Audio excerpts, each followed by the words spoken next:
Good evening, everyone, and welcome to the Arboricultural Association headquarters in Stonehouse for another edition of Arborists Question Time.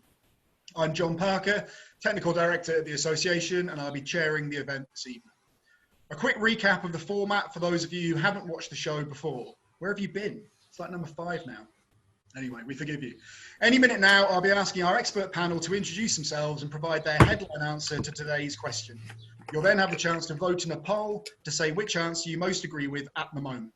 Each of our panelists will then have up to 5 minutes to deliver a presentation on their chosen theme, and afterwards we'll move on to the questions. You can submit a question at any time you like during the programme using the Q&A button, and each panellist will have a maximum of 1 minute to answer each question that I ask. As we reach the end, I'll be asking our panellists to sum up their position in a final statement, and then we'll reopen the poll to see if any of you have changed your minds. The whole event will be recorded and uploaded to the online learning section of our website, which is now positively bulging at its digital seams with fantastic content. The chat function is going to be left on tonight, and as ever, I'd encourage you to say hello and tell us where you are from. I'm often asked how many people watch these seminars. I can tell you that normally we have an audience of about 150 people watching in anything up to about 25 countries. So you really are part of an international community when you're signing up to one of these events. It's brilliant. And on that theme, I'd also like to take this opportunity to recommend you register free for our next Wednesday webinar at 6 p.m. on July the 8th, where we'll be joined by guests from Mexico, Spain, and Colombia to talk about arboriculture in Latin America and the Latin American Arboricultural Institute. So, time to get down to business for tonight. We all know that tree planting has been big news in recent months and years, with every major political party in the UK promising millions or even billions of trees in their 2019 election manifestos. And tree planting is often cited as a magical solution to the climate emergency. But this obsession with numbers and targets risks prioritising plantations over urban trees and forests over open-grown specimens. A dozen well-planted trees in a pavement struggle to compete for attention with 10,000 whips planted on a rural hillside. And unfortunately, the focus is typically only ever on the planting itself, that magical 15 or 20 minutes when the tree actually goes into the ground. Little consideration is paid to the other stages: tree production, provenance, biosecurity, species selection, diversity, location requirements, pit design, construction, young tree maintenance, proper establishment, and then the decades or even centuries of inspections and maintenance by arboricultural professionals which come afterwards. Tree planting is just one part of the process. And if as a society we're not capable of looking after what we already have, then perhaps we shouldn't be planting any more at all. And I'm sure we'll find out a bit more about that later. So tonight we ask the question, how can we best achieve tree establishment rather than just tree planting? Let's meet our panel. Over to you, Deborah. Thank you, John. So my name is Deborah Hilbert. I'm a researcher at the University of Florida. And I think the best way to achieve tree establishment rather than just planting is more scientifically informed planting space recommendations. Hello, I'm Rupert Bentley. I'm the Senior Arboricultural Officer for the London Borough of Hackney. What is the key to tree planting success? For me, it's about community engagement in the aftercare and monitoring of those trees. So I'm Keith Sacre, a director at Barcham Trees.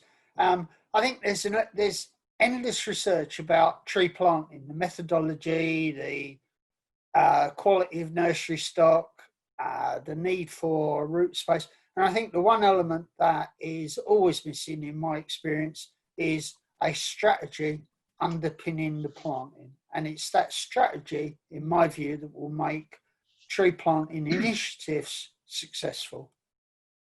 Brilliant. Thank you very much. Okay, so now we're going to open a poll for you all to vote on any minute now. I don't know how this bit works. There we go. So please vote. How can we best achieve tree establishment rather than just tree planting? More scientifically informed planting spaces, increased community engagement and aftercare, or a strategic framework for urban tree planting? You lot are very slow on the button, honestly. It normally goes up quicker than this. Can't get the audiences anymore. Ooh, where are we? Deborah, you've got lots of work to do here. Look at this. Okay, that's got to be rough enough. Some people saying I agree with all of them. That's why we're getting confused. So Keith, you're winning at the moment. A strategic framework for urban tree planting. Let me write these down, otherwise I always forget. There we go. So Keith, just ahead of Rupert. Deborah's got all the ground to make up. If we could close the poll, thank you.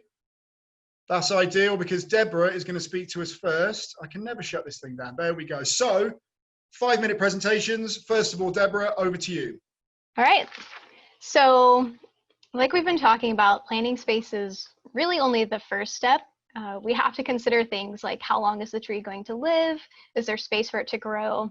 Is it going to conflict with surrounding infrastructure? And also, are the trees going to be at risk of future construction and redevelopment activity? I'm going to talk to you guys real briefly about some of the science behind urban tree survival, as well as planting space recommendations, and how this can contribute to better informed planting space decisions and urban tree longevity. So just to start, I want to show you some results of some research that colleagues and I did, where we reviewed several studies looking at the causes and patterns of urban tree mortality. And we found some really interesting trends. So a lot of you have probably heard the stat that the average lifespan of a street tree is 7 or 13 years. Well, this stat is based on pretty outdated questionnaire information. It's not based on field data. When we actually looked at the mortality rates available in the literature and created a graph, we found a little bit of a different story happening. So what's happening here in this graph is we took the mortality rates and we created a population half-life tables, which sounds really complicated, but basically what it means is in a worst case scenario, based on the data we were looking at, half of your planting cohort, so half of the trees you have in a planting project, for example, will be alive after 7 to 11 years. Whereas in a middle of the road scenario, they'll be alive 13 to 18 years. But in a best case scenario with good care, half of your population will still be alive in 33 to 38 years. Obviously, we need our trees to survive longer than 11 years if we want to get any benefits back from them. But if we get to have our trees alive for 30 or 40 years, it would be great. But in order to do that, we have to set them up for success and be able to provide the long-term care. So several of the studies we looked at for this literature review found that urban tree mortality was associated with planting space issues in many cases. And there's a lot of evidence that trees that are planted farther away from hardscapes like sidewalks and curbs and streets not only have better health conditions, but also survive longer. Damaged infrastructure is costly, as many of you know, not just because of the repair costs, but also because of injuries that occur when residents trip on uplifted or cracked infrastructure. And also in some cities, they're transferring the cost of sidewalk repairs to residents, which is creating a burden. And the last thing we want as urban tree practitioners is to give people another excuse for resenting trees, right? We want people to embrace having trees in their neighborhood.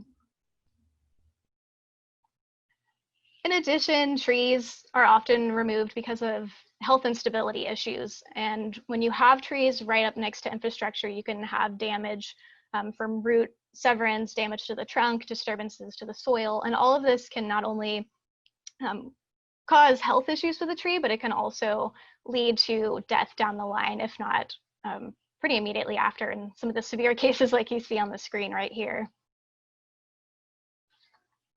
So we need better informed planting space recommendations that are based on science.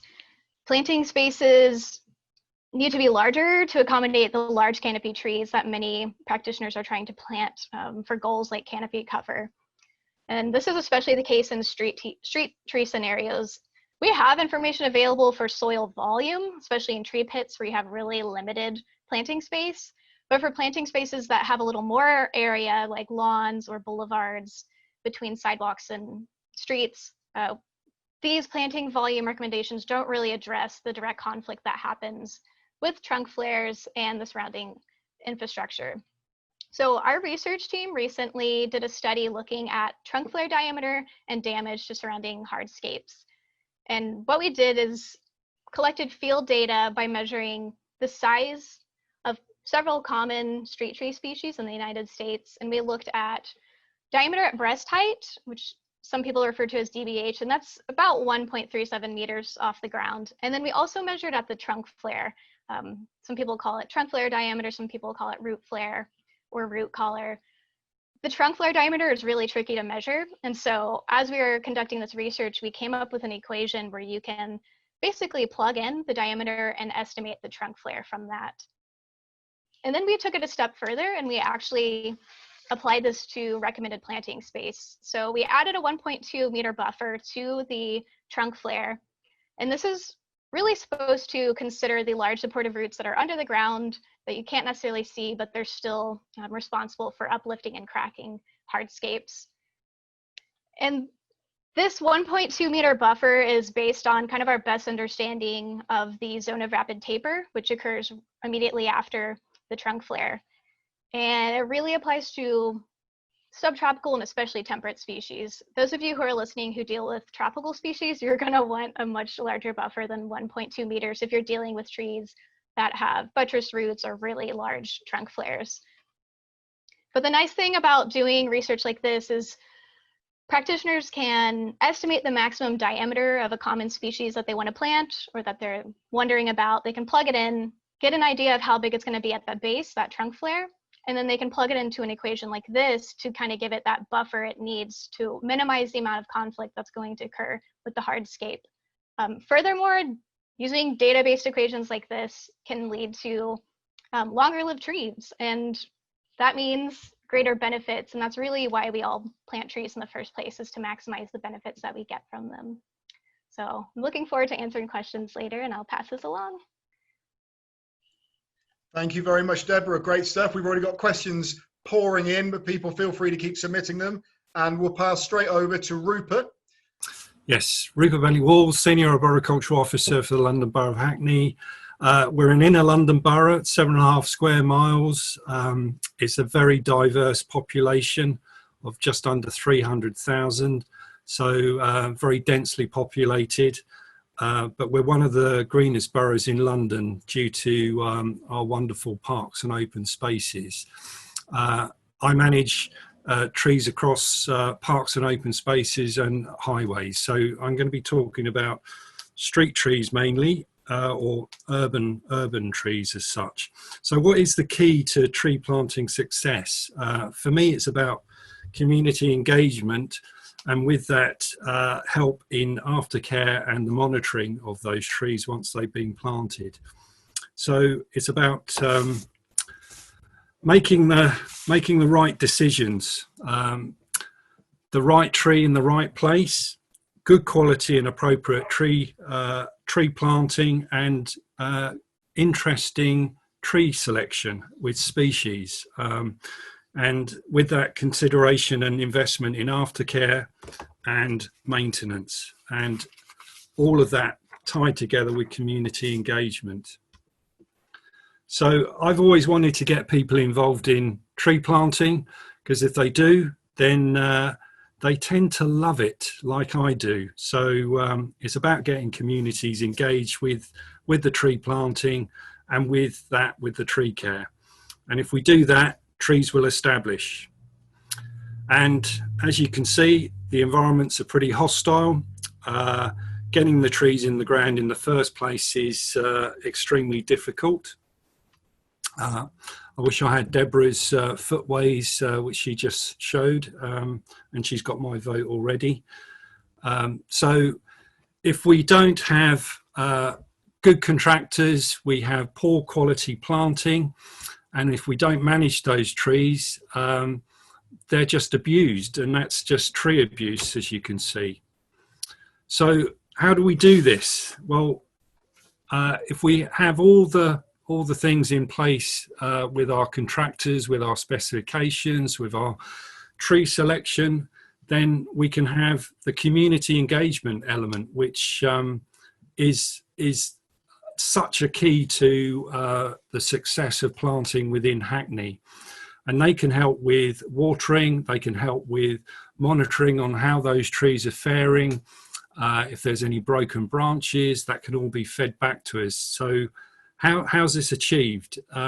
It's achieved through tree champions. It's through people which come forward and they will champion the areas which they live and work, and they will take some ownership of the areas they live in, and sign up tree carers, and all this is volunteer help, community help in our tree planting.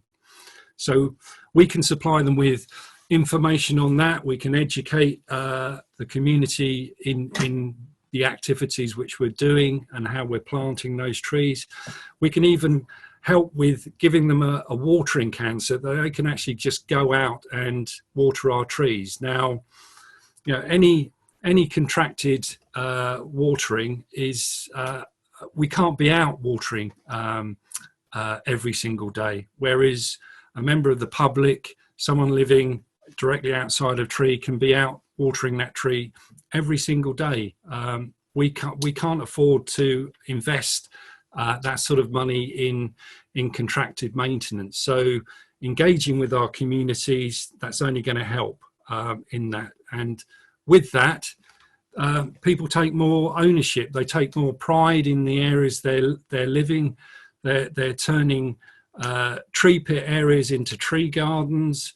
And as you can see, they start loving them so much, they start wrapping them up and in blankets and loving them so much that we as tree officers have this huge volunteer base which helps us with the care and establishment of our trees. And I lose less than 1% because of this. So it works. So people take pride in the areas they live and work. And all of this, for me, is if we don't have trees, the trees won't be there. There's no voice, so we're the voice for the trees, and we've got to vote for them. And, you know, there is no hope without those trees, so there is no future. Okay, thank you. Brilliant. Thank you, Rupert. Inspiring stuff. I should just say, Rupert's far too modest to say himself, but Hackney is known throughout London as being one of the most diverse tree boroughs there is, and a lot of that is down to Rupert. And we'll be hopefully asking him some questions about that later on. Right, so last but by no means least, Keith. Here we are. So I'm unmuted. I have a screen in front of me. I hope you can all see it. It's a sort of sickly lime green. And I would endorse what John said in terms of Rupert's reputation, not only in the tree community of London, but the tree community of the UK. He's incredibly well recognised for the achievements of the achievements in the London Borough of Hackney. I can't find anything I would disagree with that Deborah said either. So what I'm going to say is not in contradiction to what either of the previous speakers have said. This is just an overview.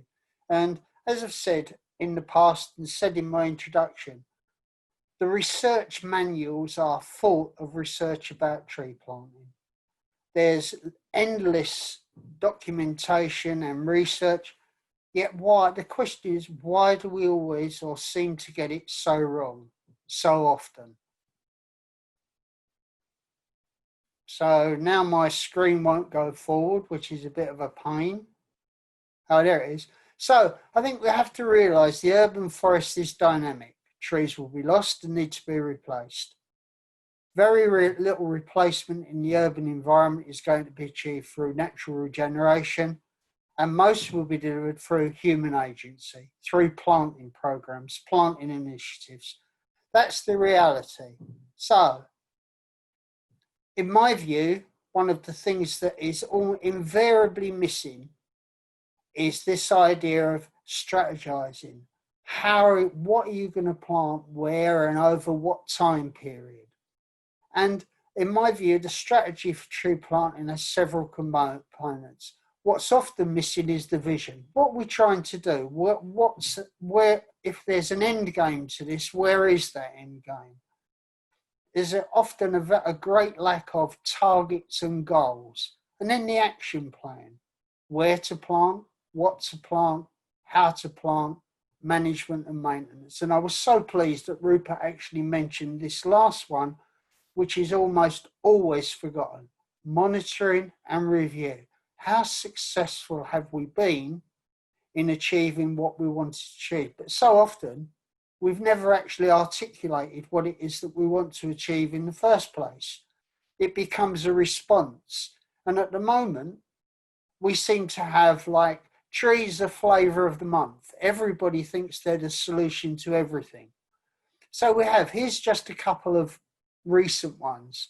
So the first round of the government's tree planting challenge 2020 across the country, over 22,000 large trees. It's a number. Where? How? Why? And more importantly, why? What are we planting them for? What do we hope to achieve? New ambitious targets to double the city's canopy cover. This is Bristol by 2050. I'm sure, and I haven't asked the question, but were you to ask Bristol what their current canopy cover, they would probably struggle. So they're doubling what? They don't know. And then there's Sadiq Khan here, and I've got photographs across this, so I can't read it. But here we have another one. It's a numbers game. We're going to be planting X number of trees. Where? And in the middle of this, you have the tree manager, the equivalent of Rupert, all over the UK, certainly, who are trying to manage the tree stock. And suddenly they have these usually politically inspired targets without any forethought or strategy underpinning them and no guidance. So there'll be a surge of planting, and in 2 years' time, tree planting will have ceased to be the flavour of the month, budgets would have disappeared, and then we're planting over. So it's this strategy. We have to have a vision for where we want to be. And here's something I nicked from BS 845. And I don't see that this differs much with tree planting strategies. Policy and strategy underpins the whole process. Then you have the nursery movement, the actual planting, maintenance. The picture of independence is a well-used one of Aldwych in London. Those trees were planted in 1947. They are now at the size when they are approaching delivering maximum benefits. That's a period of 70, 75 years. This is not a short-term game. Those folks that planted those trees had a strategy, had a vision. And there's their vision realised. Looking at the planting programs I'm seeing today, I would have to ask how many are underpinned by vision and strategy. Here we have, this is from Columbus in Ohio, and we've all seen these. If you look at the visual underneath, we see a row of magically splendid trees. We have coming soon, as though it's going to happen overnight. How often does the reality, when you go back and visit that site, how often does the reality match what was planned for that street? And how well have those 199 trees been strategized into the total population of that particular city in terms of the deficits and deficiencies within the overall population? And I'm going to keep to just 5 minutes. So here's the questions I think we have to answer or try to address. And I think they're all underpinned by strategy. Here's a strategically laid out bicycle lane in Sweden. And somebody decided that it would be lovely to have our strategically placed cycle lane with a tree-lined avenue separating the cyclists from the traffic. I think here, Deborah, we might be on the point of where we're discussing between 7 and 11 years of survival, if that. Yet, here's strategized planting. This is from Stockholm.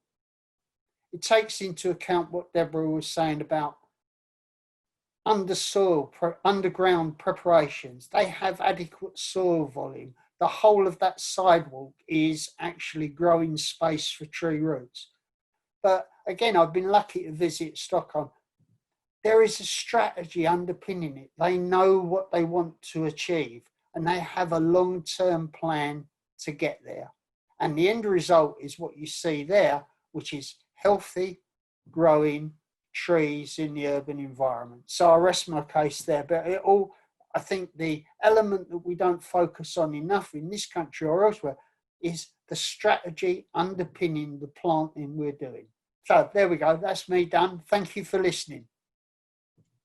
Brilliant. Thank you very much, Keith. Okay, so we've got lots of questions coming in. Quite a few of you have been putting questions in the chat, which I can see, but it's harder for me to manage them from there. So if you've got a question that you've put in the chat that you'd like us to ask, then maybe if you could put it into the Q&A box, that'll be easier, because I struggle doing 2 things at once, let alone 3. Okay, questions. Some of these are quite specific, so we might not go through everyone for each one of these, but first one, we'll head towards Deborah. Question from Sarah. Deborah, you mentioned the costs of repair to footways is being transferred to residents in some cases. Is this for private trees? In some cases, it's actually for trees that are in the right-of-way, which technically are public trees, but they're shifting because of a lack of funding in communities. They are putting that responsibility on the residents who manage the tree in the right-of-way. So it just depends on the community. In some communities in the US, there's some like really gray areas between who manages the right-of-way trees. So I've heard both instances where residents are responsible for paying for repairs for trees in the right-of-way, which are technically public trees, as well as the privately owned trees. Luckily, this is not happening very, very often, but it's still happening, and it's still obviously making residents pretty angry. And is that partly because I know in some parts of the US that the area of footway in front of your house is your responsibility? Is that accurate? Right. Yeah. Right, okay. Yeah. In some communities. That can include the tree that's there as well, then. Yes. Yeah. Not in all of them, but in some communities, that's correct. Okay. Rupert, how do you think the residents of Hackney would respond if they became responsible for the area of footway in front of their property? Yeah, it would be interesting. Yeah. Yeah, within street scene. So I'm based in a highways department, or highway section. So we manage the public highway, and damage to footways with trees. So engineers haven't particularly liked trees because of the damage it causes to infrastructure.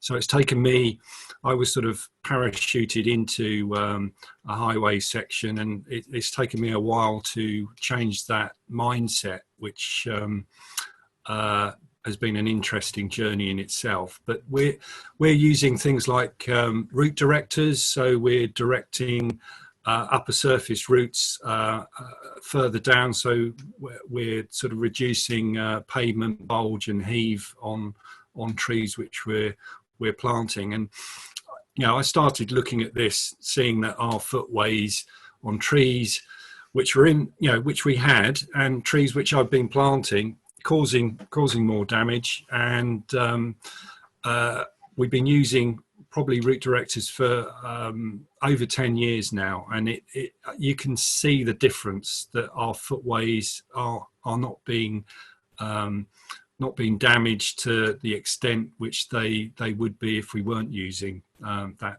sort of bit of technology. And Keith, you've spent a lot of time in a lot of different countries. Have you seen any thoughts on how it works with having the residents responsible for the tree or the tree pit? Only in the US, and the experience I have is in New York.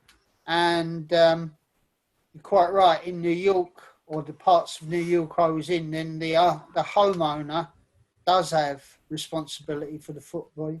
But as part of their Million Trees campaign, New York actually said, no, we will take over footpath repairs, because we know that footpath repairs will actually ensure that the tree is actually retained as opposed to being lost. And I saw some real horror stories, but also some really innovative footpath modifications, so that the tree, like platforms and gantries, raising the footpath plate so that the root buttress, root flare, changing the flow of the footpath. So again, it allowed for the tree. Because during that campaign, and I suspect subsequently, because they still have a specific footpath repair team with relation to trees, that it switched the focus, because the tree had become the focus rather than the footpath. Yeah. Okay, thank you. Next question then, a question from Rob Northrop. Hi, Rob. Rupert, it's going to first, but then I'm going to ask the others as well. Rupert, do you engage the community before a tree planting project? Do they get to say what trees they do and do not want in their neighbourhood? Try and do it in 1 minute, Rupert. 1 minute. 1 minute. Yes, if we're undertaking with the tree champions who will champion an area, that they undertake a very simple yes/no survey to gauge whether other residents wish to see trees planted. Now, with that, we work with residents in the species selection, because we are the professionals in that, and we will look to plant a suitable species for the location.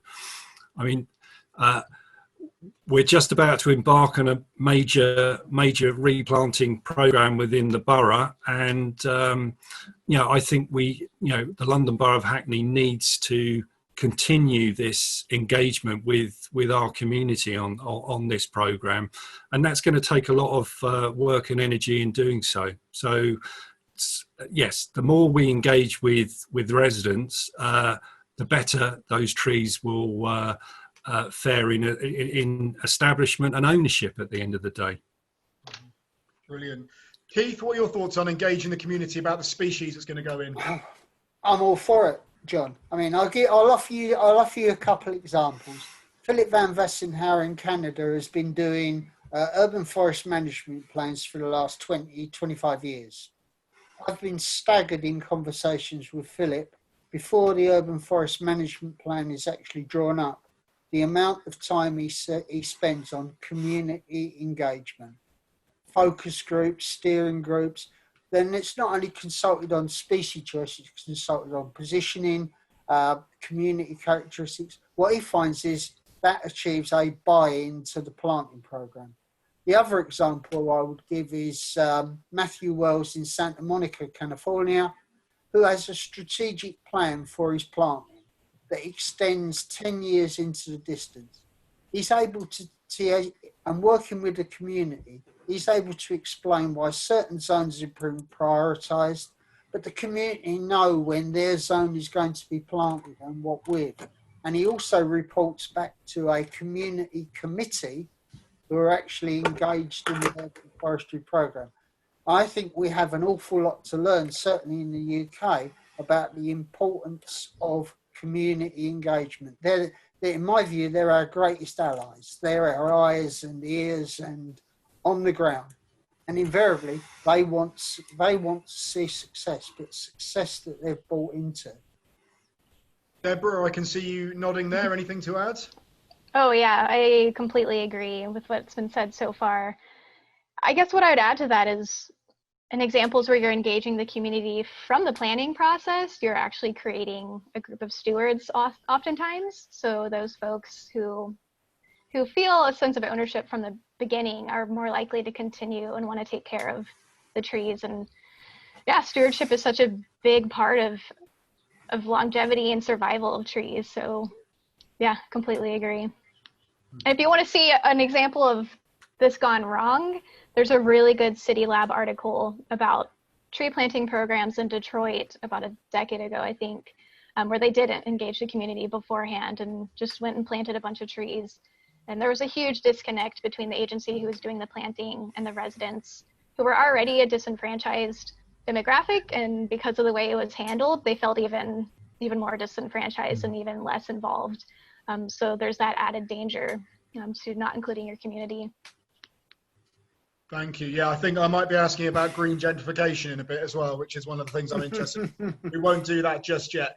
Okay, next question then. There's so many good questions. This is great. I'm going to ask Keith this one first, because Keith, I think, might have a good perspective as a nurseryman. A question from Francois. Are London councils planting too small and short-lived tree species out of risk averseness, e.g. birch, pear, rowan, etc., instead of more London plane? Generally, there's some evidence for that, John, but certainly the top 15 selling trees at Barcham, which is the only nursery I can really speak with any authority about, have remained literally unchanged for the last 20 years. I think if I'm going to be critical in terms of species selection, it would be there is a lack of adventure in terms of diversifying the population that they actually have. For instance, Stiphnalobium is underused, in my view. Yet if you look at Stiphnalobium across Europe, it's a well thought of street tree in Berlin, Prague, Barcelona, and I've seen it used. So it's not I think the urban forest is a composition of large, small, medium-sized trees which are selected as appropriate for the site they're going to be planted into. And it's that mixture that adds to the diversity of the population. But I would perhaps suggest that everybody needs to widen their palette and become more adventurous, which is, I think, one of the reasons why Rupert and his efforts in Hackney stand out, because the impact Rupert's had in terms of diversity within Hackney has been splendid. And you can answer Bill Anderson that Stiphnalobium is Sephora. Deborah, is this something you've noticed in America, or does it exist, this sort of risk-averse nature of planters to big species? I don't know if specifically to big species. Actually, in Florida, a lot of people favor planting Quercus virginiana, which gets to be massive in the wild. Can grow to be 1,000 years old and several meters actually across in diameter at the base. But I'm so happy to hear that you're diversifying the forest, Rupert, because that's actually what my dissertation is on. So I am all for widening the palette. And I think working with growers like Keith and doing something like contract growing or really communicating when you're creating your urban forest management plan is an important step if you want to try to take some risk and try new species. Thank you. Okay, so risk averse he's not. Rupert, come on, show off. Tell us a little bit about some of the species that you've planted in the last 50 years you've been at Hackney. Oh, well, 150, John. Yeah, well, yeah, I mean, we're up to about 350 different species on the public highway.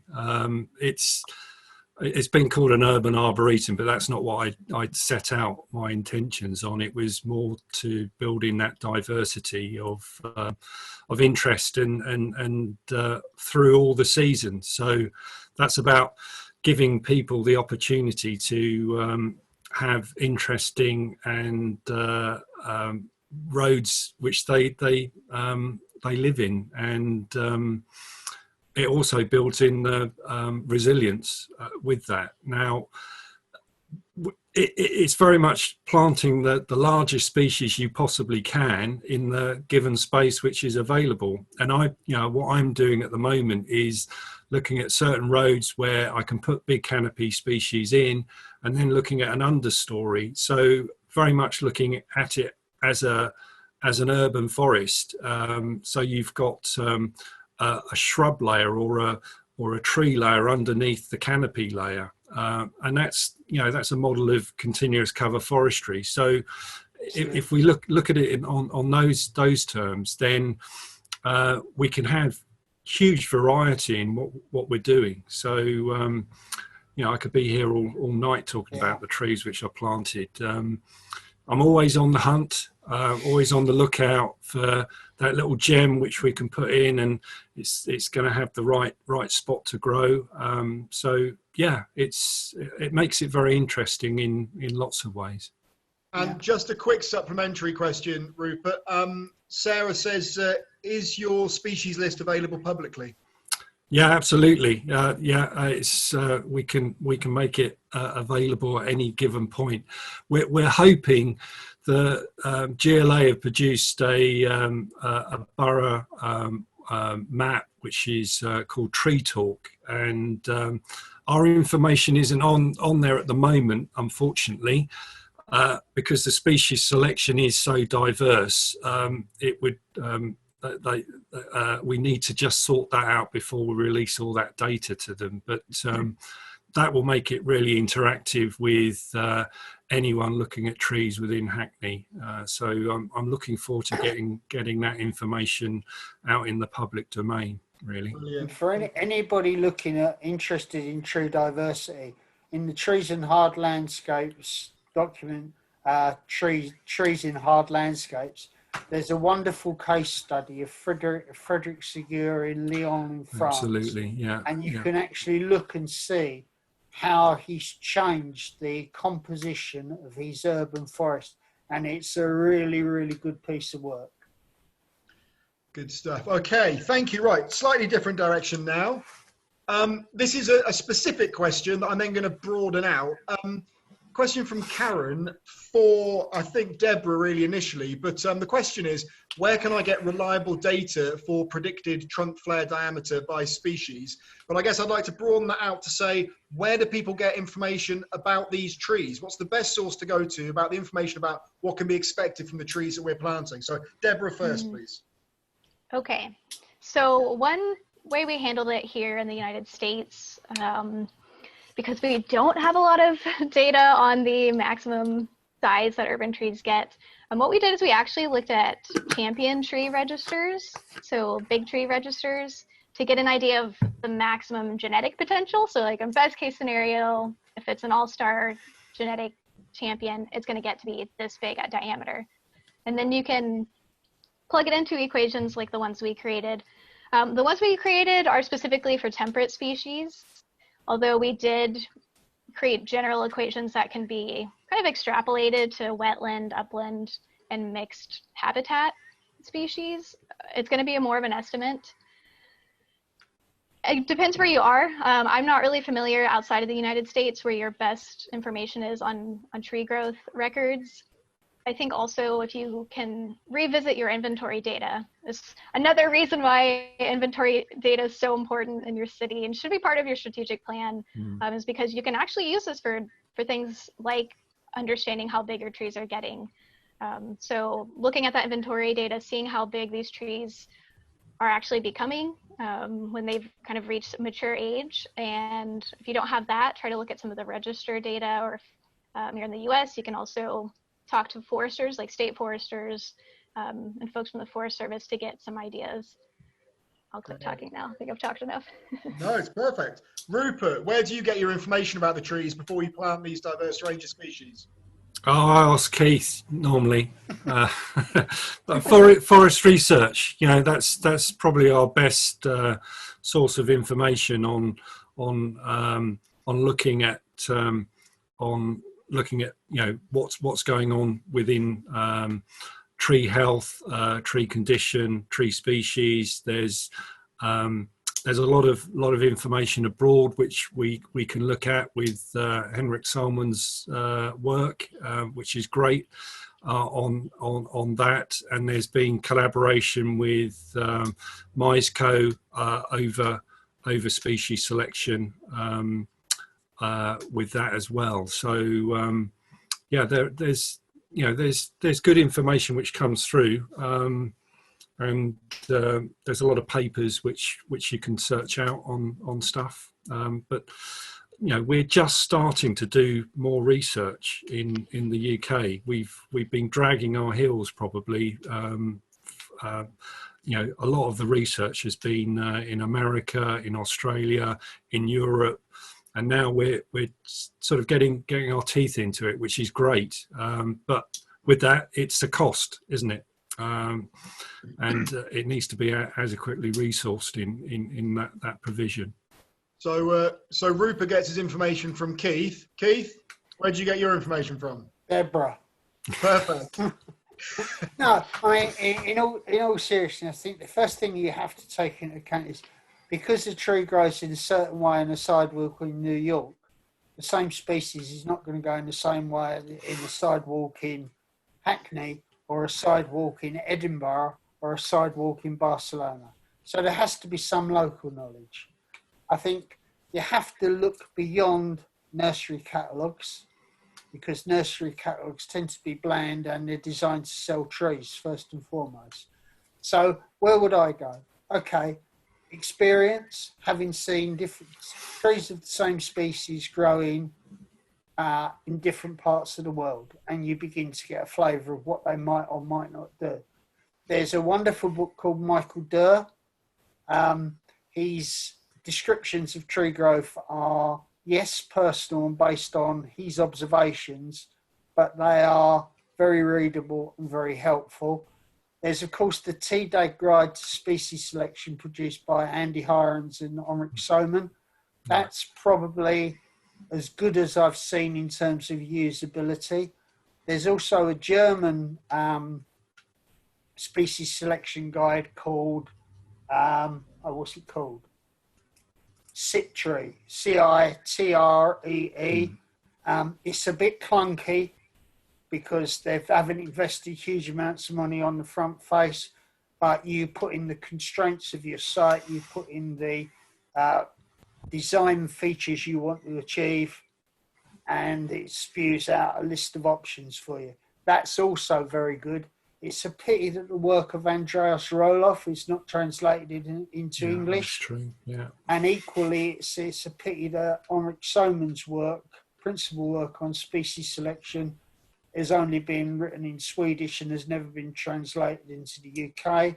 A wonderful investment for the association would be, John, would be to actually fund or part fund the translation of Ulrich Sohmann's work, because that is as good as it gets.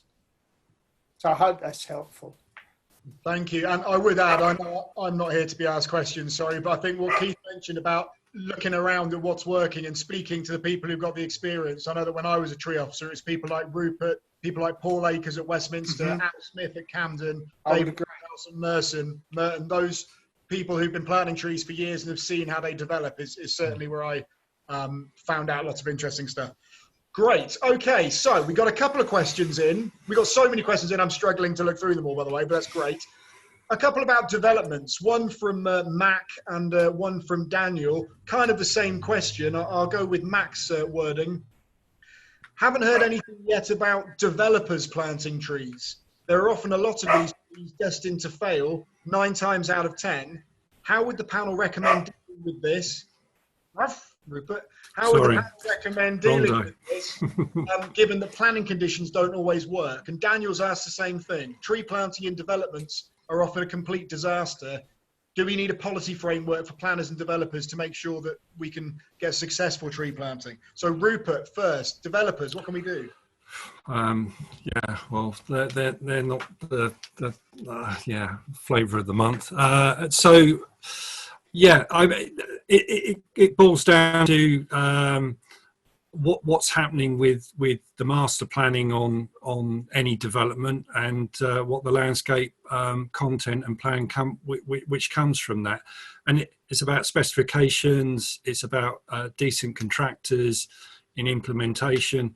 You know, sort of post-development, most sites have been compacted to smithereens, and before we start planting, there needs to be a lot of decompaction work which goes on, so that area is aerated, so that you can give any trees within a development site the best opportunity.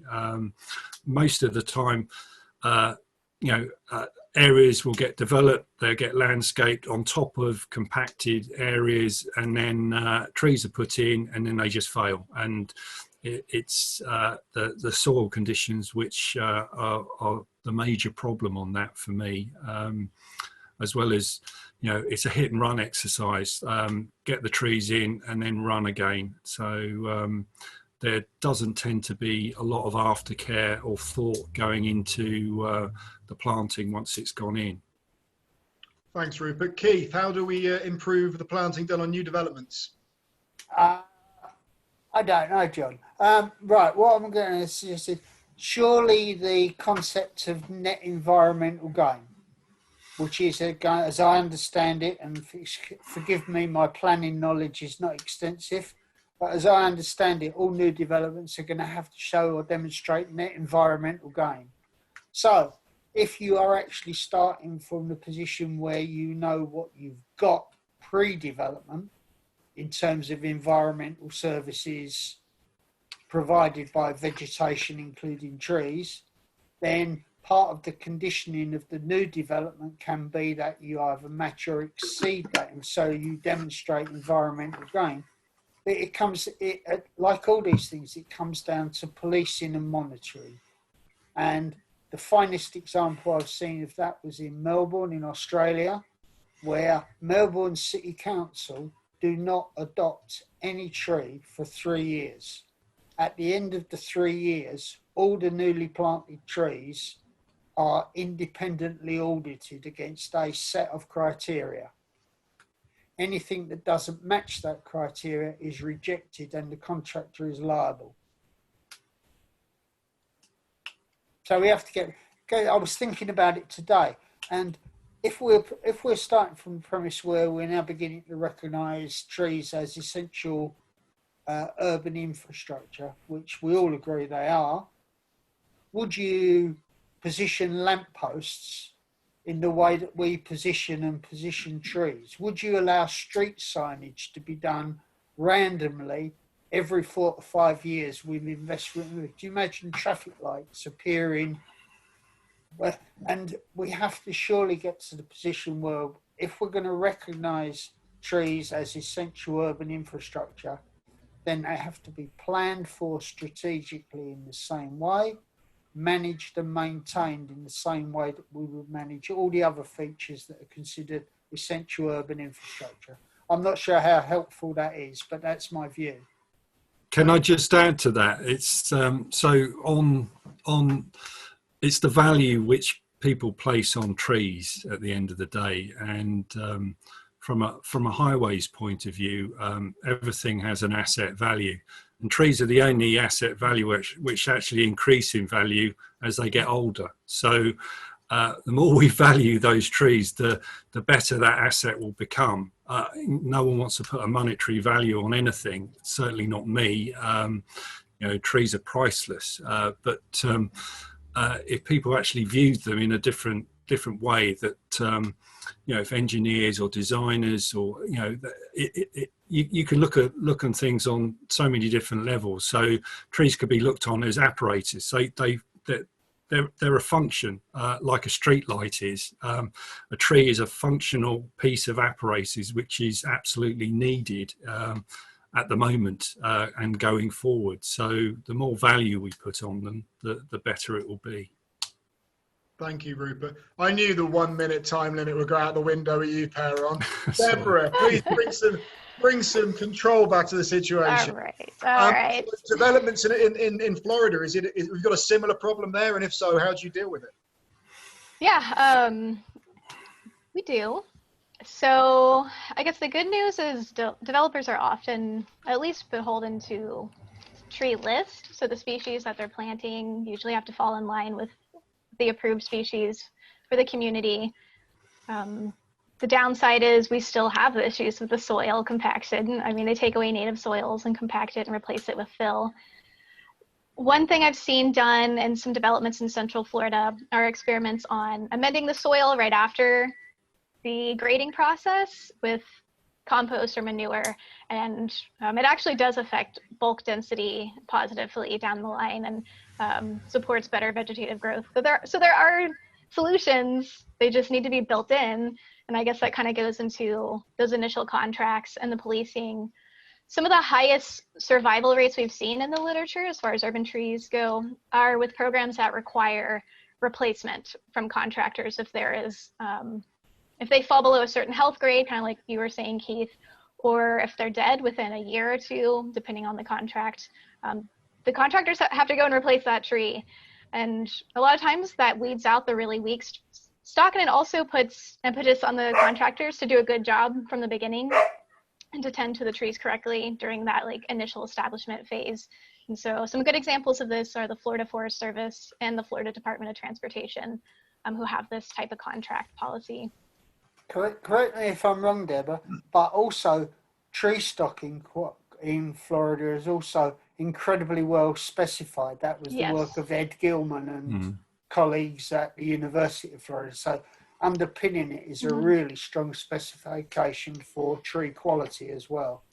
Yeah, absolutely. And the Forest Service and Department of Transportation policies also call for certain levels of stock. I think it's Florida 1 or Florida Fancy, which are like the highest quality you can get.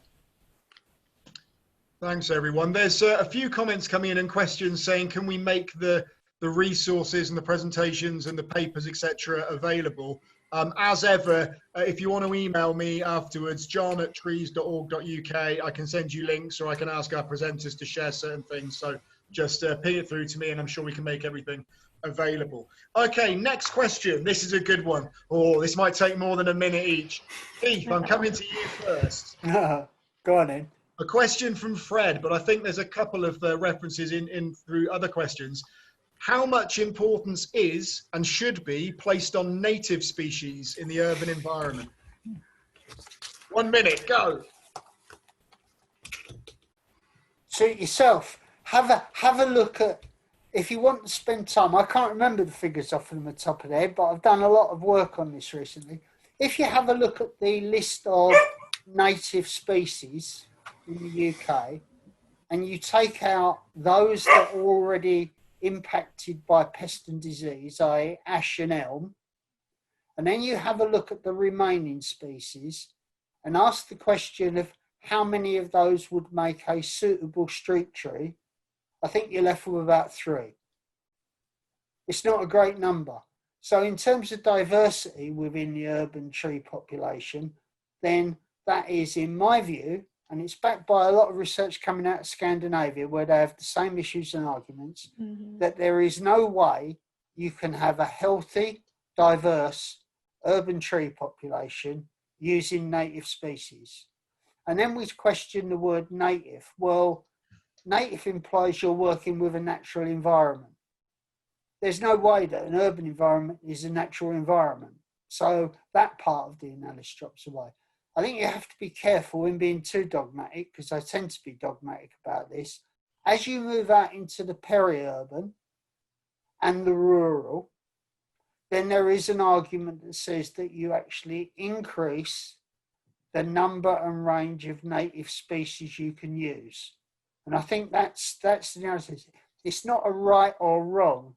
It's a balance that's suited to the environment you're actually working in.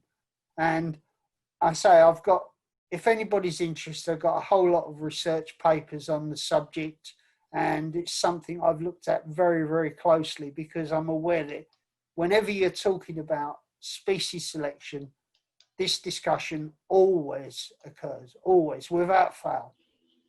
I think people will be interested, Keith. What I've found is it's quite an emotive subject. People get quite passionate about the fact that native trees should be used. Deborah, is there something similar in Florida? Is there a preference for native trees? How important is it there?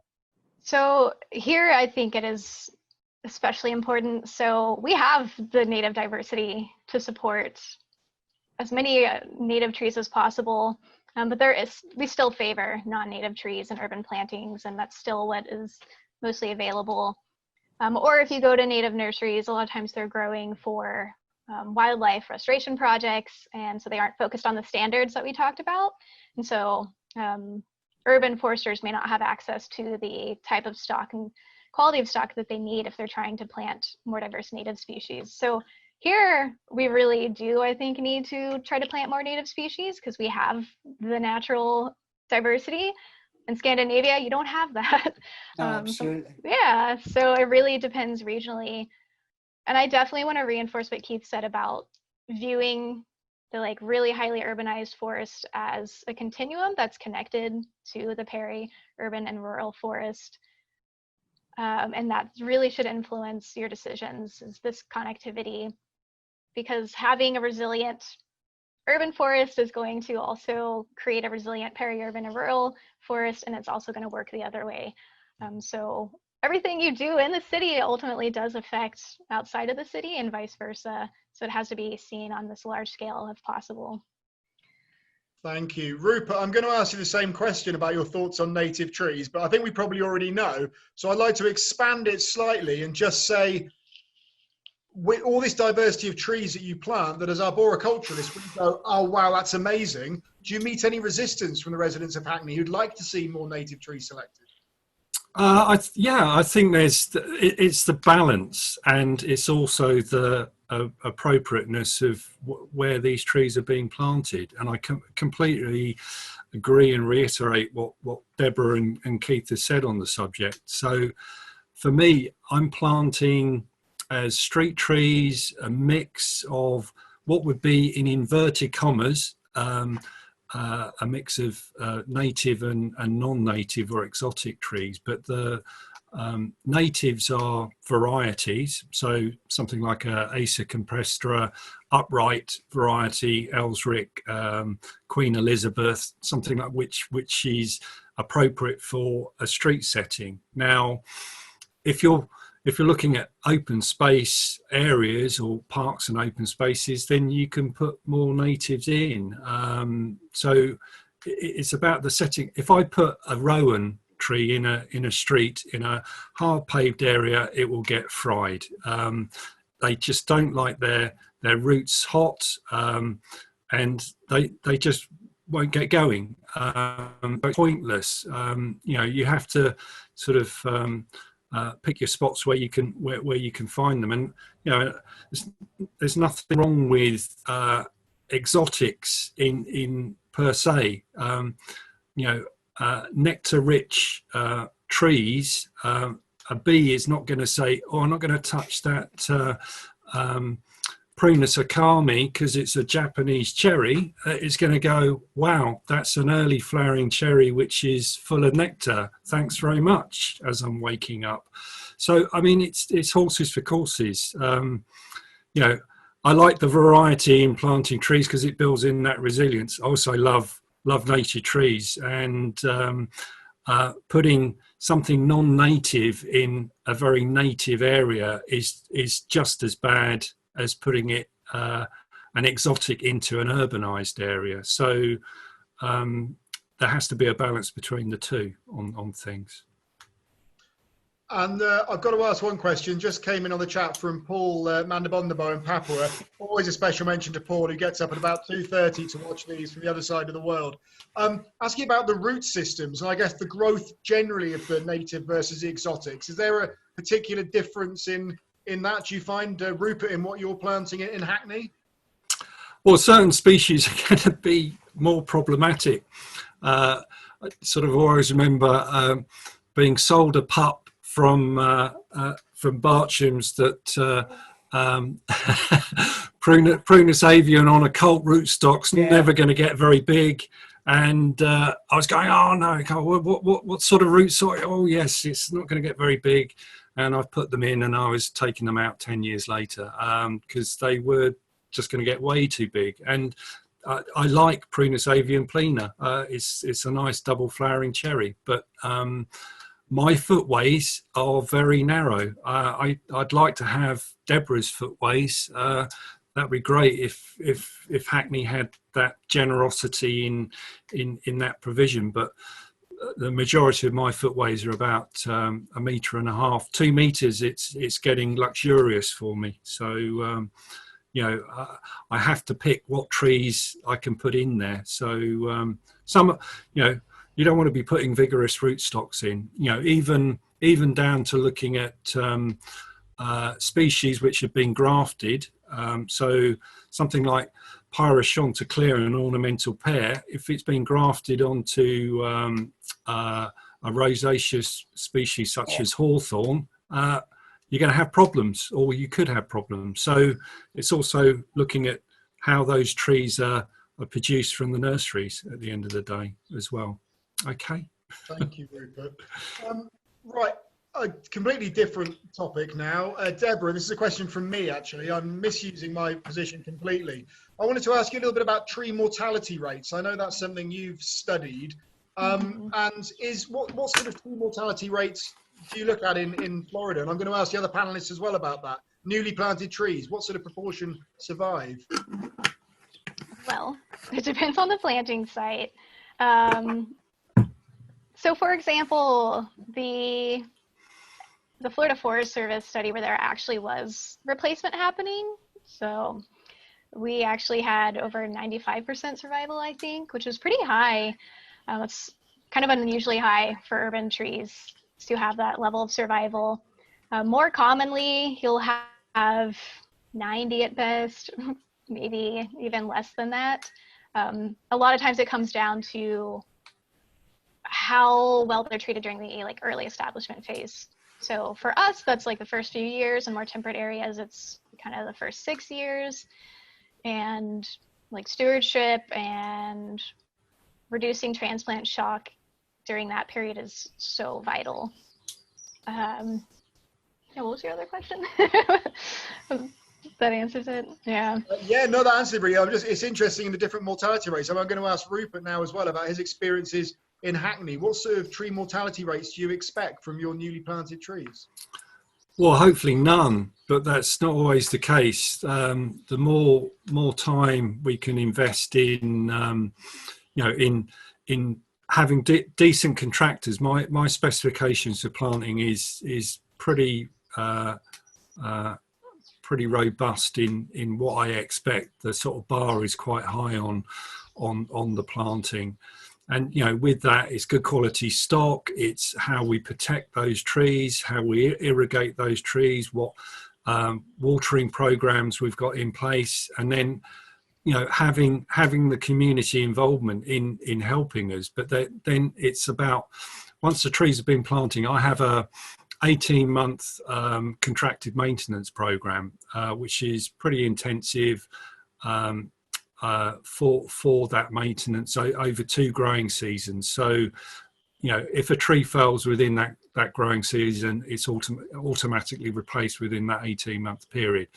After that, they go into a young tree maintenance program, and then they're maintained from that period from year 2 going into year 3 to 4, and then after that we're into a post-maintenance program, which then picks them up from year 5 up to year 10. So it's ensuring that those trees are never forgotten, and the more engagement with the community, the more establishment rates I've found. So if I engage with the community, then my failure rates have been less than 1%.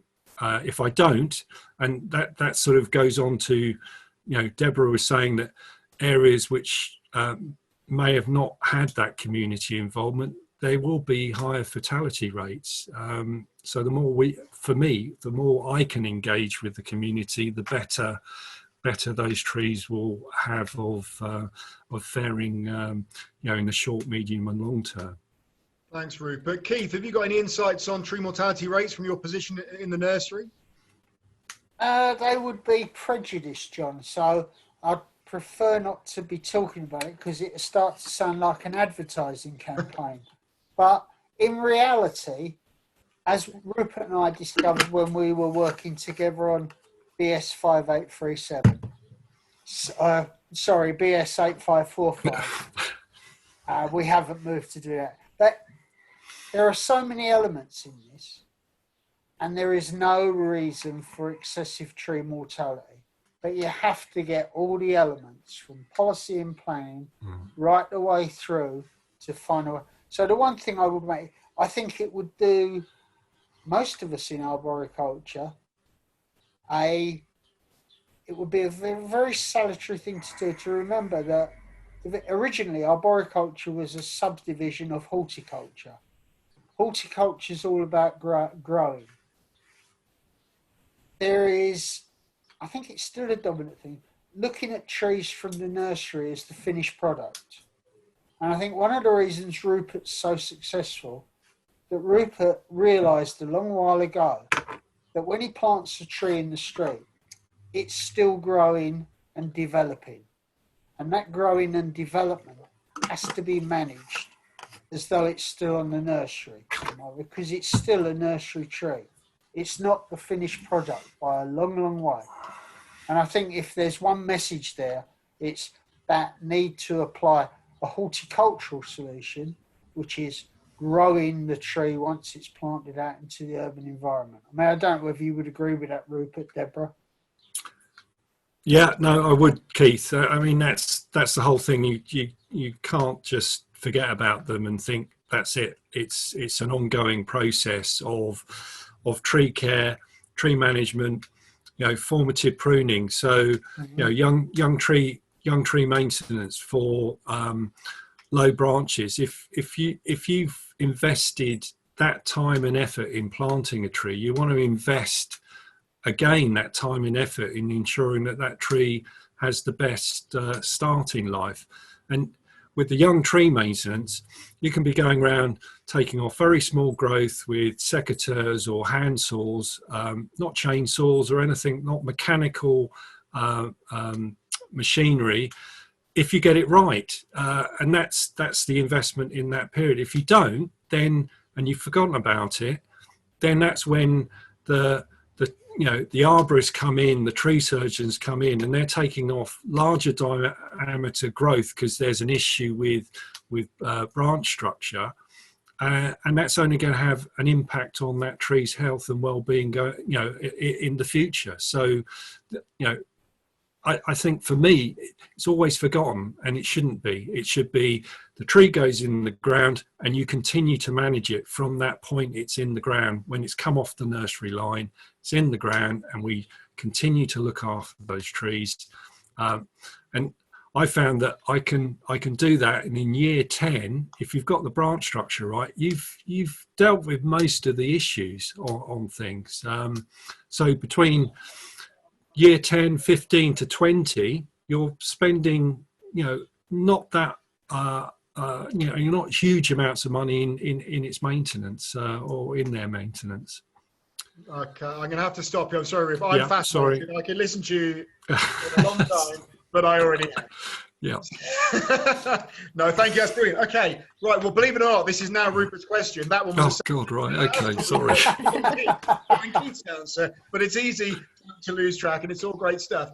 Rupert, in 1 minute, from Laura, how do we engage members of the community, or how do you engage members of the community who've been historically disenfranchised or possibly have negative associations with the council? In 1 minute, how do you do it? Disenfranchised, then it's about face-to-face communication at the end of the day, I think, and looking at what reasons why they might not like a tree, and sort of giving examples of within area. I've had areas within Hackney where people have been sort of negative about the planting which has gone in, and then you show them areas which have been planted, and they go, "Oh, okay, that's not what I thought." And for everyone who loves a tree, there is someone who doesn't, unfortunately, and that's the that's the situation which we may be in, and that's why we have to try and change that mindset. I've put in trees where I've undertaken a consultation. Someone hasn't wanted to have a tree planted. We haven't planted a tree, and then they've come back saying, "Can I have a tree now? Because I'm the only one who doesn't. I stick out like a sore thumb. That I'm the one which everyone's going, that's the one who didn't want to have a tree." So, you can use it as a double negative, basically. So, Keith, how do you think we should go about engaging the community in trees? Oh, it's open, John, isn't it? I mean, I think early engagement, if whoever's leading this, it's easy to point the fingers at the local authorities. It doesn't need to be decided for whoever is leading the planting initiatives or the tree. I'll go back. Whoever's developing the tree strategy, the strategy that says that tree planting is part of that strategy, there has to be an attempt to engage the community at that stage. The earlier you can engage them, make them feel part of it. Some of the little, I call them stunts, but things that Rupert's used, giving people a watering can, labelling things. They all do little bits. Now, I've seen lots of examples, but I think that early stage in strategy formation and seeing the numbers of people that Philip van Vessenhauer and others attracted to their community engagement sessions prior to beginning development of an urban forest master plan or a tree strategy master plan, whichever title you wanted, was absolutely amazing. And the involvement, and it works. if you give people what they want, they're more likely to look after it. Deborah, what do you think? I agree with what's been said. I think a lot of it comes down to the community. So I'm going to give a devil's advocate answer just for the sake of thinking. If it is a community that has been disenfranchised and feels left out by the government specifically, maybe a government-initiated planting tree projects should be approached a little cautiously. I've seen some programs that didn't work very well just because government employees knocked on the door, wanted to tell these folks about what they're doing, and from the get-go, the residents were already, not engaged. They didn't want to hear it. They didn't. There was already that lack of trust and communication just from previous history. So in situations like that, maybe it's better to use a third party like an NGO, or to even bring in a researcher who specializes in communication and surveying residents on their wants, their needs, their complaints, and then kind of use that to strategize how to go about it to kind of rebuild that trust. So that's a really extreme example, but. Are you familiar with the Pittsburgh case study? Because in Pittsburgh, I think they had that sort of community resistance. Yeah. So the city actually then placed their forester in an NGO. So he became part of the NGO. So the communication channel was opened. So there was nothing precious about it. It was like, how do we get the forester into the community? And I think there has to be all sorts of different methodologies, which I would agree with, are going to be localised. They're going to be different in different situations. Okay, thank you. Right, we've got, I should say that we still have a large number of people. There's 142 people still watching, and we're almost towards the end. So I feel like we can push through a few more questions, if that's okay. I'm sure none of us have got anything better to be doing. Keith, there's nothing you'd rather be doing at the moment, is there? No, nothing at all, John, no. You're only wasting your own time, Keith. Just don't bloody tell me to score. I can't believe you said that. I wasn't going to say it. I wasn't going to say that. Okay, so this is a question for Keith. Question from Simon Edwards from the excellent TICL, Tickle Me. I check that out on Twitter. Very good. Simon asks, should a tree strategy be more than borough-wide in a city like London? Obviously, London's got lots of individual boroughs with their individual tree strategies. Should there be something city-wide somewhere like London? One of the difficulties we had with the London eye tree study is that the London eye tree study was in fact a decent study of London's urban forest.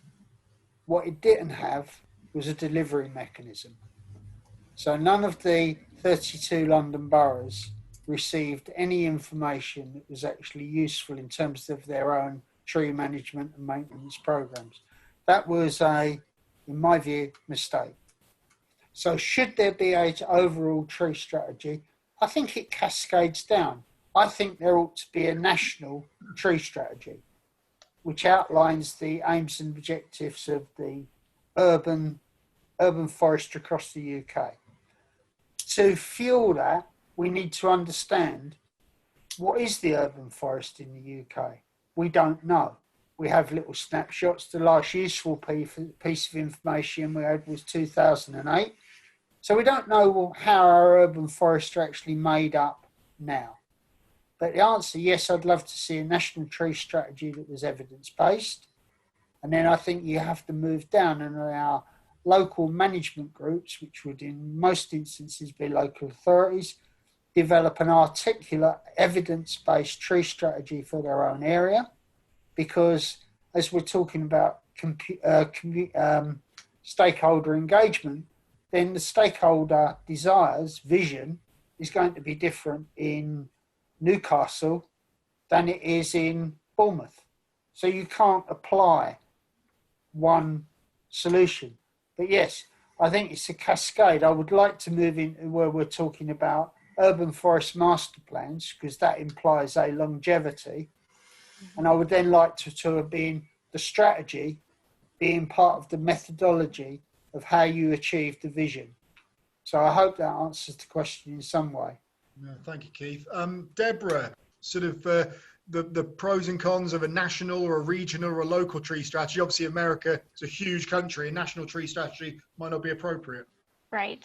Yeah, I don't want to repeat too much of what Keith said because I completely agree.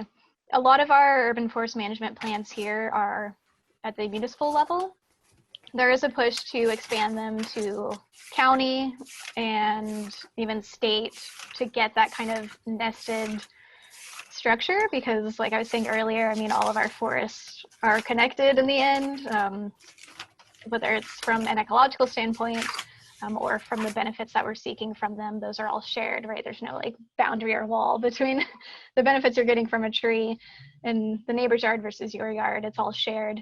So I would like to see a greater expansion in plans as far as county goals and state goals. It's happening in some states. I know Wisconsin has really good communication between all the different scales and levels of government, but you don't see that so much in other states. Yeah. Thank you, Deborah. Rupert, sorry, I muted you there, Rupert. Yeah, that's okay. So, yeah, I mean, there's the in draft form at the moment with Greater London Authority with an urban forest plan.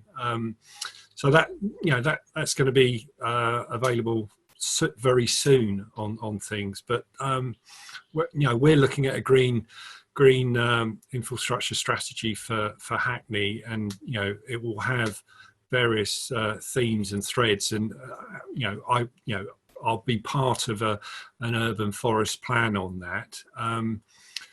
Each individual borough they manage their tree resources in a very individual way, and that could be good or it could be bad, depending on where you sit on things. I mean, it's in Europe it has places like Paris or Lyon will have one overarching tree manager looking after the whole of a city, where we've got 33 individual boroughs and the city looking after their tree resources, and they're all resourced very, very differently. Some boroughs which are more affluent will have more tree officers than other boroughs. So it's again, for me, it's about valuing that tree resource and valuing the people which are undertaking that. So I don't know. I don't think for me, it's not a simple answer on how it should or could be managed. I mean, there's been organisations at National Urban Forestry Unit, NUFU, did amazing work as far as I'm concerned at the time, and were disbanded. I did an urban forestry program with them in the Thames Gateway called the Green Gateway, and those sort of programs haven't been happening to the same degree over the years. Groundwork, trees for cities, they're all doing good work out there from an NGO point of view, and they tree officers need more support, more resources in that. But sorry, I'm going off tangent on things. So who knew? No one saw it coming. Yeah, well, there you go. That was great, Rupert. Someone actually, Duncan, who's been making some very good points in the chat, thank you, Duncan, has mentioned the National Urban Forestry Unit as well. And a few people have pointed out that there is currently, DEFRA has the England Tree Strategy is open to consultation at the moment. So go and check that out. That we can send you some information about that from the AA as well, if you'd like to find out more about that. Okay, right.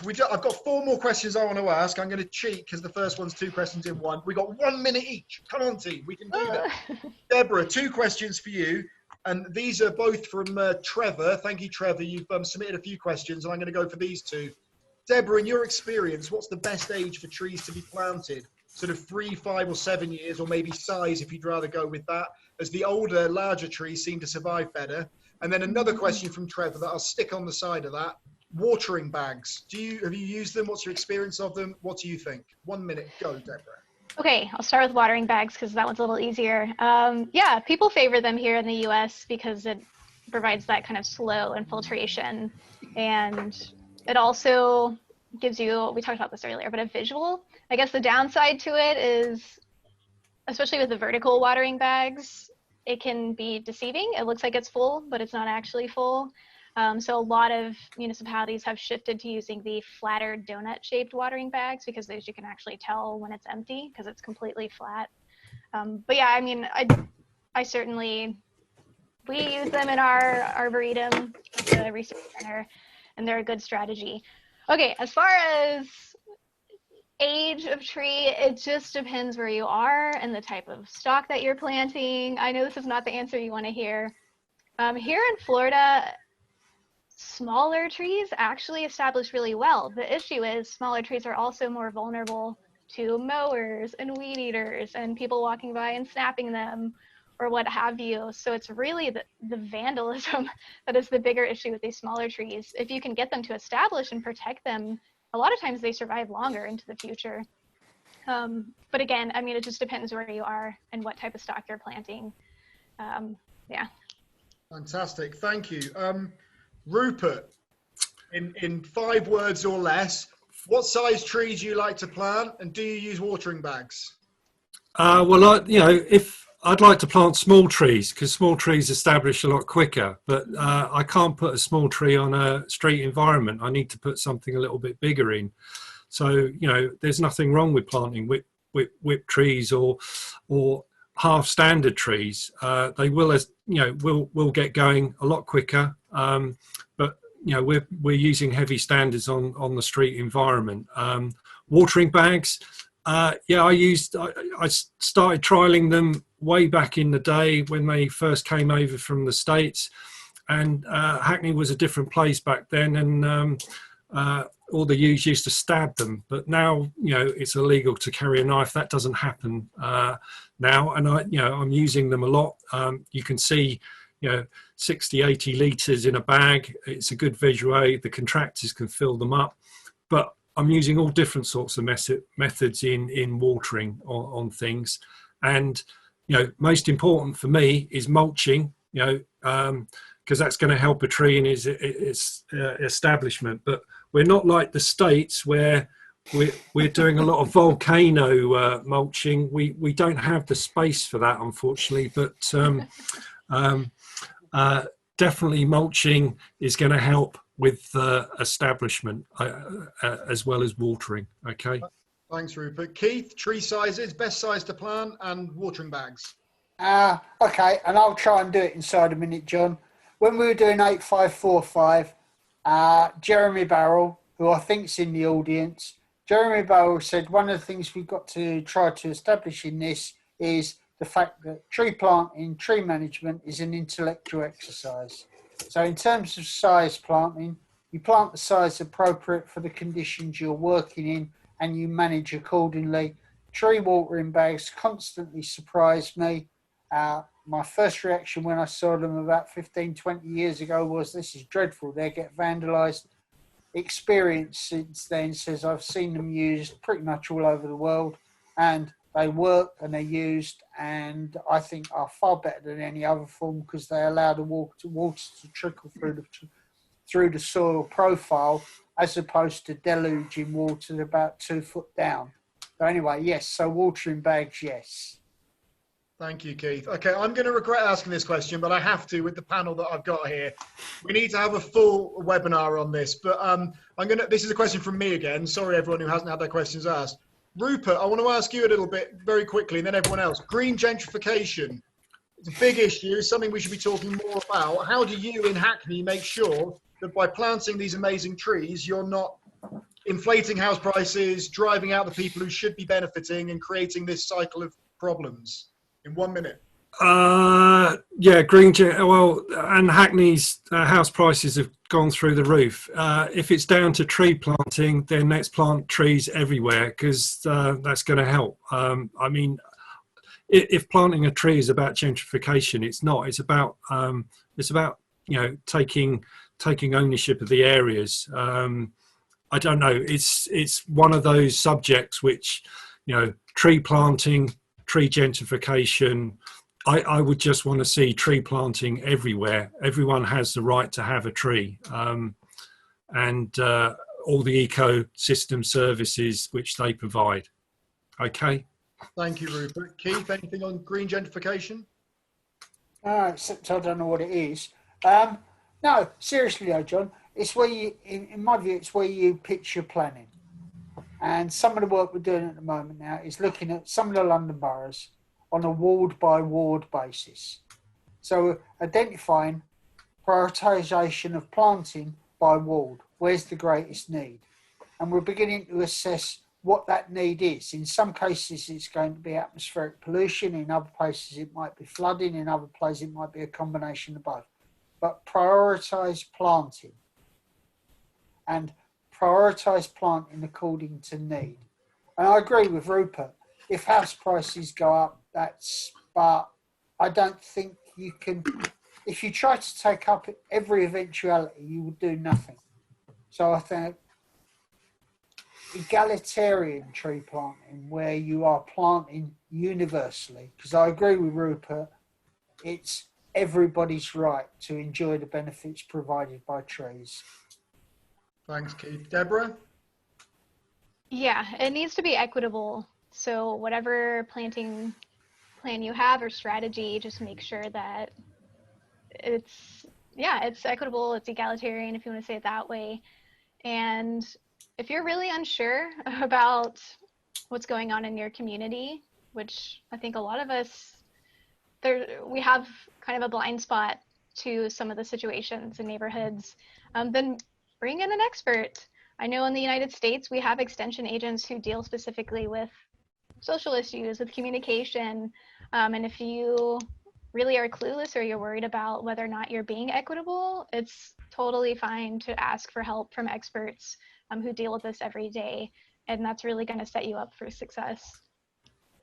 Fantastic. Thank you very much. Okay, I was just going to ask two more questions. I've had a very sad message, though, from Pratik, and I'm sorry I'm not answering your question. And please don't be sad. I will ask it now. There's a few questions in, but let's go to Keith, just a very quick one. How important is it to develop awareness amongst residents about the type of tree species we're planting? Not just where it's going, but the importance, the benefits of that particular tree. Let's say I couldn't gauge its importance in a series of levels. What I could say is that tomorrow I'm going to stick there's a lime tree growing outside of my house, which I planted 14 years ago. Tomorrow I'm going to go and put a ecosystem services tag on it, which actually shows what that tree is doing. I will then watch with interest to see what the reaction of the community is. My other experience here is, and there's some fairly unusual trees growing here, including a brachychiton from Australia. The more interesting you make your planting, the more people are interested. And the more people stop and look and ask questions. That's my experience. Thanks, Keith. Deborah, how important is it to engage people in the actual species that's going outside their house? I think it's really important, and it's not done enough. We have those ecosystem service tags here in the US that we use. We don't use them as often as we should. When I was planting underutilized species in a neighborhood for my research, I noticed a lot of folks would come out and talk to me because there's one certain tree that flowers these beautiful clusters of white flowers, and it's not really used as a street tree, and so it was unusual to them, and they all asked me about it. They're all interested, so just like Keith is saying, it kind of like spurs on this engagement. And luckily in my case, I had memorized all the benefits of the species, so I was like, yeah, it does this and this and this, it's a great pollinator tree. And those same people would actually come out and say hi to me when I was taking care of the trees into the future and checking on them throughout the following couple of years. They'd come and wave and say hi and ask about the trees. So anything you can do to get people to feel engaged and also to increase knowledge is going to be beneficial. I don't think there's anything wrong with that. And it also creates a vocabulary for talking about diversity, which is kind of a topic that sometimes goes over people's heads if they're not in this field. Thank you, Deborah. Rupert, 1 minute. totally agree with both Keith and Deborah on things. Yeah, species diversity, interest, giving people the opportunity on species selection, as long as we can, as an arboriculturalist and a professional, it's steering people in the right direction. So, someone might say, "Oh, I really want to put can I have a willow tree?" And it's like, no, but what we can do is plant something which is slightly more appropriate for that setting. So, we as professionals can steer that process with people on how we engage with them. That's our knowledge, that's our background on things. So it's great to have that dialogue. It's great to be able to demonstrate what choice you can have on species selection, because for me it's endless. It's completely endless. So there you go. Thank you, Rupert. Okay, now one almost final question. We've had a question from Dean and a question from Sarah, which is basically the same question. What is the ideal street tree species? And Sarah says, what's the favorite street tree of the future? So I'm going to drop this on you. I just want a very, very quick answer. Deborah, obviously in the US, it's a bit difficult. Deborah, what are you thinking? Yeah. Ooh, okay. So that's challenging because the US is so big and we have so many different climates and situations. Florida. Okay, in Florida, I am really a fan of winged elm. If you have a larger planting space, if not, I think Walters viburnum, which is a native species, is great. They're totally underutilized, and they're also both native species, which is a benefit because we have issues with invasives here in Florida. So I like those too. Brilliant, thank you. This is not a question I want to ask Rupert with a 1 minute time limit. I'm going to do it. Rupert, what's the best tree to plant? Any tree, as long as it's in the right spot. And that, yeah, I couldn't give you one single answer because it is just so varied. It would be wrong for me to do so. It's like asking me what my favorite tree is. It's like, well, all of them are, and all of them have got their own different characteristics, and that's the beauty of looking at trees. And the more you get into it, the better it becomes. I'm constantly learning, and that's the whole process is learning and finding out things about trees. So I'm seeing trees which we can use from Europe, from America, which will be more future-proof for the potential climates which we might be going into. But it's also looking at species which get forgotten about or have gone off favour. It's like hornbeam. It's not overly planted. Why isn't it? Because it's a great tree. Elders are a great tree. Both native. Acer campestre, the field maple is a fantastic tree. It's autumn colour. That butter yellow in the autumn is to die for. It's I need to answer in just 10 minutes. It's not going to happen, is it, John? I know. Well, you're going to open the door to me now. This is strange. Okay, well, I'm not going to give you a favourite tree or an ideal tree. I think, again, I'm going to point this back at Rupert. Now, it doesn't mean you've got to speak, Rupert, but I'm going to put it back to you. Rupert has done something in Hackney that many people might want to look at. The use of conifers in urban streets. We don't use them enough, and we don't use a wide enough range of conifers. Secondly, I've already given you a clue. I mean, if I'm saying 3 trees that we don't use enough, one of them is Stipnolobium or Sophora, Celtis australis, Celtis orientalis, Coleruteria paniculata. I've seen them all over Europe performing exceedingly well in dense urban situations, and in my view we don't use any of those species enough. And I could go on like Rupert, go on for hours, but that would do. Thank you, Keith. Okay, so this is a very, very final question, and then we're going to do 30-second summaries tonight to celebrate the fact that it's past my bedtime. Everybody's favorite question: what is your favorite tree book? It's the Richard and Judy Book Club. Deborah, what's your favorite tree book? All right, this is as hard as the last question. So I'm going to choose The Golden Spruce just because it's a really interesting book, and it goes into the history of logging in the Pacific Northwest, but then also tells this like wild story about an environmentalist who went kind of nuts in an effort to preserve this golden spruce tree. So the author is John Valiant, I think. But yeah, The Golden Spruce. Yeah. Fantastic. We will make the links available so people can see what the answer is. Thank you very much, Rupert. This is so difficult, John. I mean, when you ask this question to us, it's like asking me what my favourite tree is. It's like I've got so many favourite tree books. All of them I like dipping into. It's like, what is your favourite tree book? It's like, well, you know, if I'm identifying trees, if I'm just reading about trees, it's just like you've pinned me down, and I feel really uncomfortable in giving you an answer. One to take away for everyone else maybe is The Man Who Planted Trees by John Giano. I love that. It's a lovely little fable. But this book, I always pick this book up, and this is by Alan J. Coombs, and it's just an eyewitness guide on trees, and I just love thumbing through it for some reason. It's great. I like that, but there are thousands and hundreds of books out there, and they're all great, and I could show you my bookcase. Thank you, Rupert. Go on, what's yours?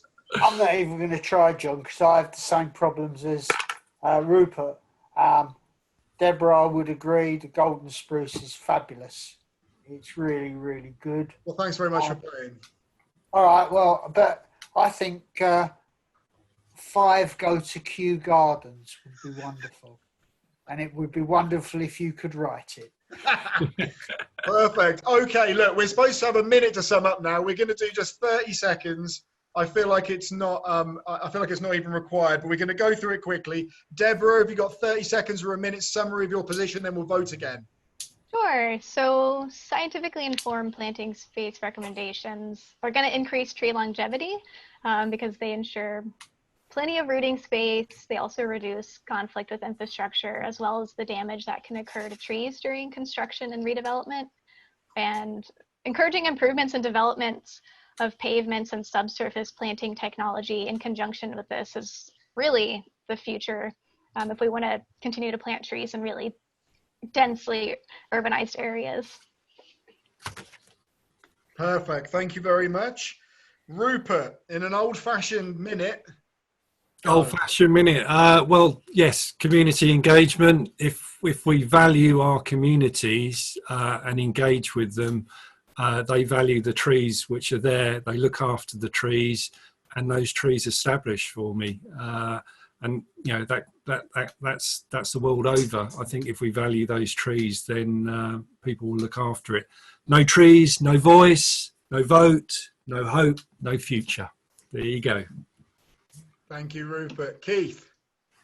Strategic planning of the urban forest is essential because everything else we know about planting trees in the urban environment and getting them through to longevity, it hangs on having a strategic framework. If you haven't got the tree strategic framework, we're all dancing about in shadows.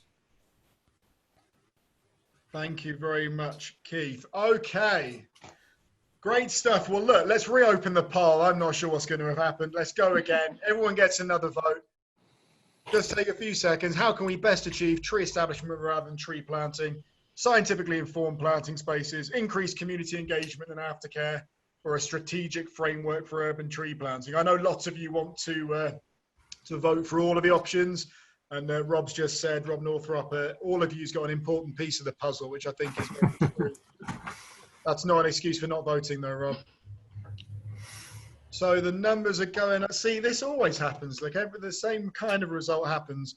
Okay, let's stop it there. Let's stop it there. So a strategic framework for urban tree planting was winning at the start, and Keith managed to not throw it away. It's still winning now. You've extended the lead, Keith. Congratulations for that. And then Rupert, and then Deborah. Well, I'd have voted for Deborah, but that's just because I know the other two too well. So great stuff. Let's close that down there. Brilliant. Well, I'd just like to say, in that case, thank you so much to our panelists. You've all been absolutely brilliant. And that was it was just so interesting and so inspirational, as always. Thank you for our audience. There were so many questions on there. Genuinely, that was more questions than we've ever had before, and it was a struggle to get through them, and some brilliant ones went unanswered. So some of the best ones I might even email over to you if you don't mind. And well, I was just going to suggest, John, maybe you could use the unpublished questions and get answers from each of us and then publish it in the Arb Mag. Yeah, I think we'll be looking to pull together a sort of highlights package of some of these, the Arborist Question Time, and some of the questions as well. So yeah, definitely, Keith. Thank you. So we'll be looking through all the questions there. Thank you, panelists. Thank you, audience. Check out the website, sign up for next week, and stay safe. Enjoy your trees. Cheers, thank you very much. Nice to meet you, Deborah. Thanks, everybody. Cheers. Yeah. And Cheers, you. Rupert.